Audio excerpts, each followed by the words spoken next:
Non voglio essere definito un cantautore, ma un cantapopolo, perché io racconto loro, io faccio parte del popolo. Mi raccontò Franco Ricciardi in un'intervista realizzata pochi giorni dopo l'annuncio del concerto al Maradona. E sono proprio queste le storie che Franco porta in musica e sul palco, quelle dei figli di un Bronx minore che con poco e niente fanno miracoli e crescono figli. Lui è partito da lì, da Via Marche, e ieri sera ha realizzato il suo sogno. Sono Corrado Parlati e in questo video vedrete il meglio del concerto di Franco Ricciardi allo stadio Diego Armando Maradona.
E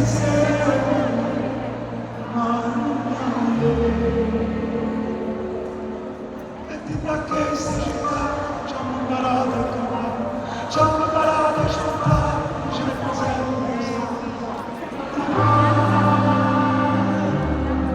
che c'è voluto che ci siamo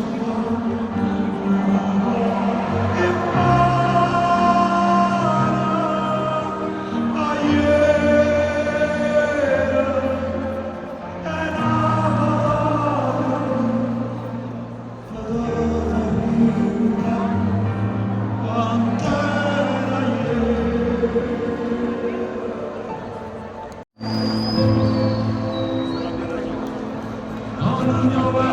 non ci voglio